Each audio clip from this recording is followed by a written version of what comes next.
நம்ம இந்த வீடியோவில் குக்கடியோட டிஃபன் சாம்பார் கிட் எப்படி இருக்குன்னு பார்க்கலாம். பண்ணிங்கன்னா உள்ளே ஒரு சாம்பார் பொடி இருக்குது, பருப்பு பேக்கெட் இருக்குது.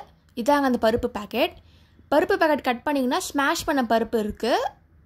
இப்போ இது ரெண்டும் வச்சு சாம்பார் எப்படி செய்யணும்னு பார்க்கலாம். ஃபஸ்ட்டு சாம்பார் செய்கிறதுக்கு கிண்ணம் எடுத்துக்கோங்க, எண்ணெய் ஆட் பண்ணிக்கோங்க. இப்போ தாளிக்க போகிறோம்.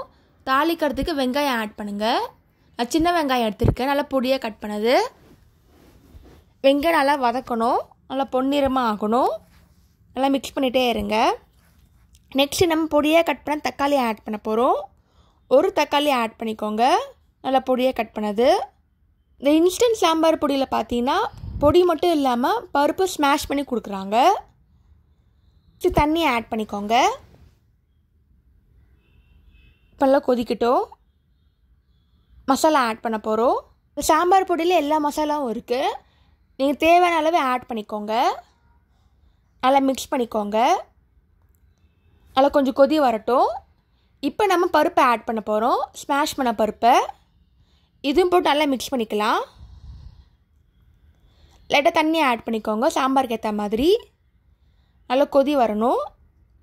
நெக்ஸ்ட்டு தாளிக்க போகிறோம். தாளிக்கிறதுக்கு கடாய் எடுத்துக்கோங்க, எண்ணெய் ஆட் பண்ணிக்கலாம். கொஞ்சமாக நெய் ஆட் பண்ணிக்கோங்க. நான் பண்ணுற சாம்பார் மெத்தட் ரெசிப்பியில் கொடுத்த மெத்தட் அதே மாதிரி பண்ணுறேன். நெய்யும் சாம்பார் ஆட் பண்ணியாச்சு.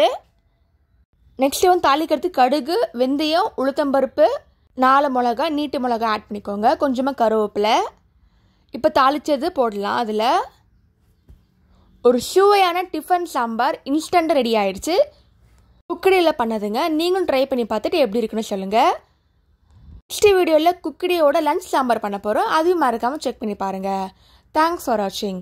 லைக் பண்ணுங்கள், ஷேர் பண்ணுங்கள், சப்ஸ்கிரைப் பண்ணுங்கள்.